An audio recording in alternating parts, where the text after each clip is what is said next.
Hello, my name is Caleb Guimar. I am currently a graduate student in the Physics and Astronomy department at the University of Texas at San Antonio.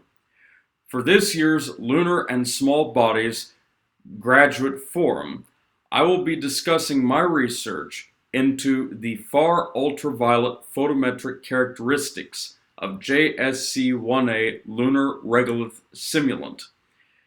This is a comparative study to Apollo soil 10084, as previously determined and published by the research group which I am a part of. So why for the interest in Apollo 10084 and JSC-1A comparatively?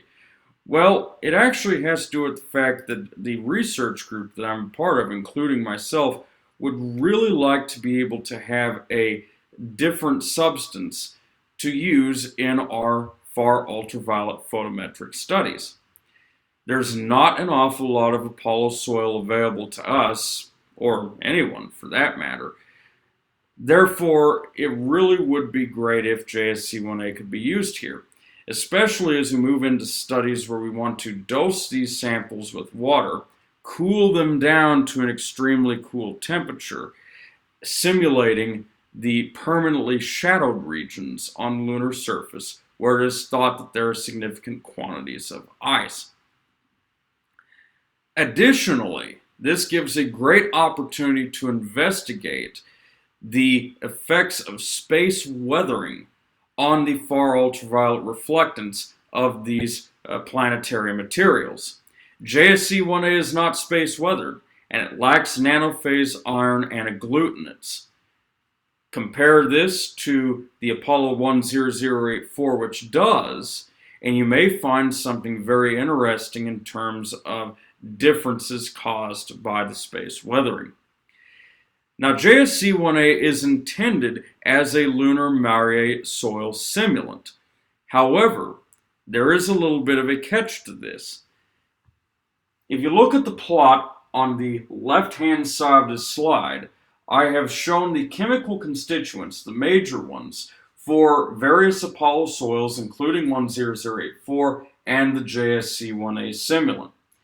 For the major chemical constituents, most of the concentrations are about the same, except for titanium dioxide. So the black bars are for Apollo 10084, a Marre soil collected by the Apollo 11 crew at Mare Tranquillitatis. JSC-1A is in yellow. The cyan is for Apollo 14163 and Apollo 14 soil from a highland region. And Apollo 70051 is an Apollo 17 soil, another Marre soil. Notice how the two Marre soils, 10084 and 70051, have a much higher titanium dioxide content than what the highland soil 14163 does.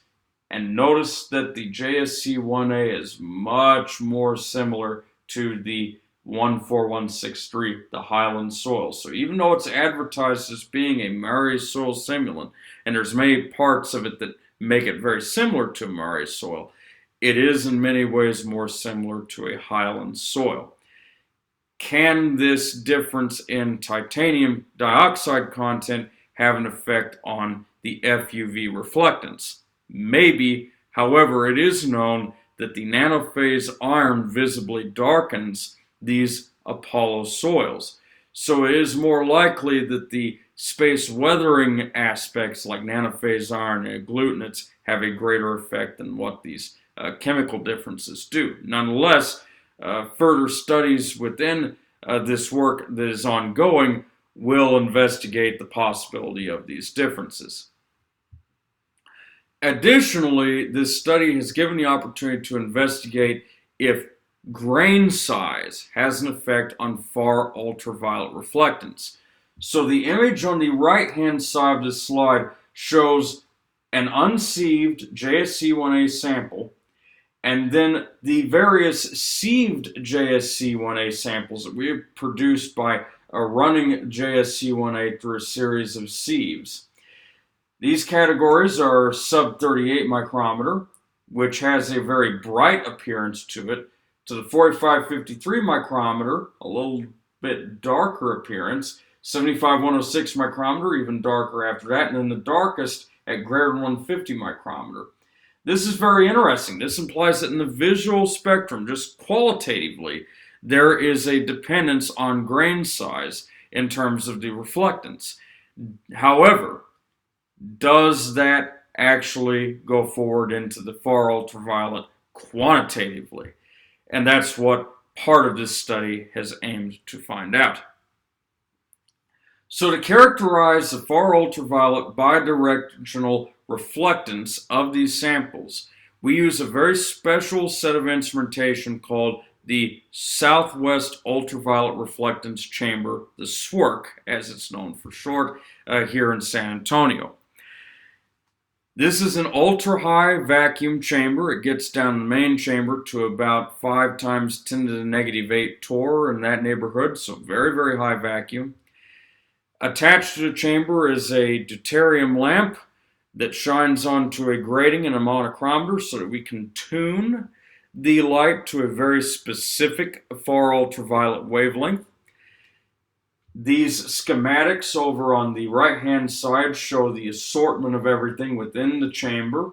So that PI there, that is the incident flux, and that labels the purple-colored lines that represent the incident light beam entering the chamber. That intercepts the sample tray at the center of the chamber, at the center point of the chamber, and then our detector, which is mounted in a movable fashion, you can see that with the arrows there, can observe the reflected flux at various different angles compared to the sample surface. All right. This setup allows us to do, again, absolute bidirectional reflectance measurements. Because of the ability to move the sample tray, notice the arrows there, out of the way of the beam and move the detector straight into the path of the beam, as you can see in this lower schematic here. Altogether, this allows us to put together the bidirectional reflectance distribution as a function of angle for these substances that we can test in a chamber. So your bidirectional reflectance distribution function is essentially a modified ratio of the reflected intensity, reflected flux I should say, as a function of angle, to the incident flux. There's a correction in there for the angle of the incident flux, which again this chamber is fixed at negative 45 degrees.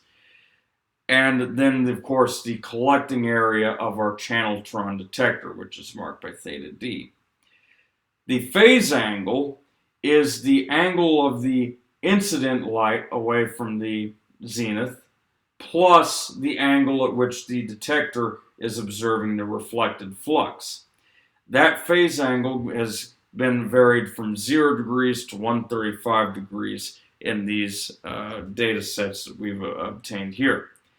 Each of these phase curves, the bidirectional distribution function as a function of phase angle, has been collected at 121.6 nanometers, Lyman alpha band basically, 125 nanometers, 130 nanometers, 135 nanometers, 140 nanometers, 150 nanometers, and 160 nanometers finally.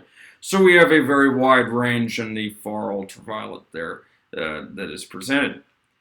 So the preliminary results here show that JSC-1A actually responds really quite differently in the far ultraviolet to Apollo soil 10084 and likely other similar Mare soils. So in the plot on the right-hand side of the slide, I've shown the preliminary results for sub-38 micron JSC-1A in the Lyman alpha band and the 160 nanometer band. Notice how that blue curve, which is for a sub-38 micron JSC-1A, curves upward. That implies a forward scattering. Whereas the black curve, the Apollo 10084, curves downward. That implies a backward scattering. The 160 nanometers shows a very, very similar trend. The sub 38 micrometer JSC-1A curves upward, not quite as dramatically as it does in the Lyman alpha case, but nonetheless still forward scattering. And the Apollo 10084 still curves a little downward, shows a backward scattering tendency. This is very preliminary, but so far the bidirectional reflectance does not show a strong dependence on the grain size, but again, that is still being investigated. That leads into this next series of plots I'll show you, which show the Hapke modeling results of each of these grain size categories and the Apollo soil for comparison. The Hapke modeling allows us to find the single scattering albedo of these various powders, as well as using the variables that are plugged into the approximating functions here, the degree of forward scattering and backward scattering, etc. So first, looking at the plot on the left-hand side here, it shows a single scattering albedo versus the wavelength. It is noted that compared to Apollo 10084, the JSC-1A appears to have an overall higher single scattering albedo by a very large amount, 3 or 4 times, and even more interestingly, a steeper blue slope by about 10 times, almost a whole order of magnitude. So notice that the bluing slope here for Apollo 10084 is about negative 4.2 times 10 to the negative 4.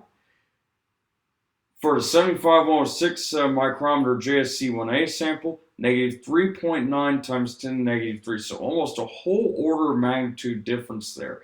And this is interesting because conventionally it was thought that the spectral bluing was almost exclusive to the space-weathered soils because of that nanophase iron that's such an effective darkening agent.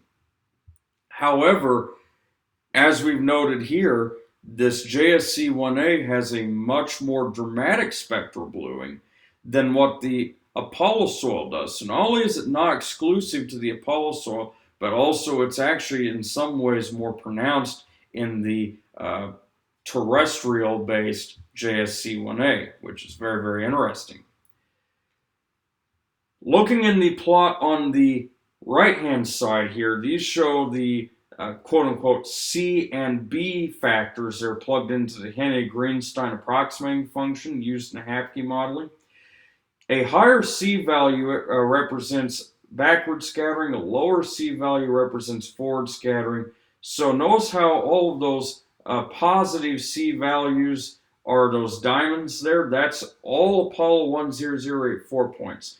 So anything over about 0 in that C is considered backward scattering. So all the Apollo 10084 is very much backward scattering. All of these points down here are for JSC-1A of various grain sizes. Notice how it's down here in negatives. Negative C's imply a forward scattering. Also notice how the Apollo 10084 generally lies very well on the Hapke hockey stick curve. Interestingly enough, the JSC-1A doesn't fit quite as well on there, but again, this is only preliminary, and those error bars are very, very wide. Also shown here within those error bars, there's not that strong of a trend that can be found in terms of the grain size dependency. So, conclusions and further directions. Though JSC-1A is a very good engineering analog, it is limited in its spectrophotometric use according to the data that has been derived here. And therefore, a further development in looking for analogs to lunar soils should include space weathering features such as nanophase iron, agglutinates, in order to be a good usable spectrophotometric analog, most likely. Further work in this study, of course, will get more measurements in order to reduce those error bars because, again, as you were able to see, many of those error bars were very, very wide. And then also completing the unsieved JSC-1A measurements to fill out the rest of the study. So my contact information is caleb.giemar@contractor.swri.org. And if you want more information about the original study on Apollo 10084 for a little more background on how this work works, etc., you can go to this paper, the Far-Ultraviolet Photometric Response of Apollo Soil 10084 by Rout et al. And the Journal of Geophysical Research Planets in 2018 in order to get more information on that. And with that, I will now conclude this. Caleb Guimar signing off. Take care, and I'm glad you tuned in.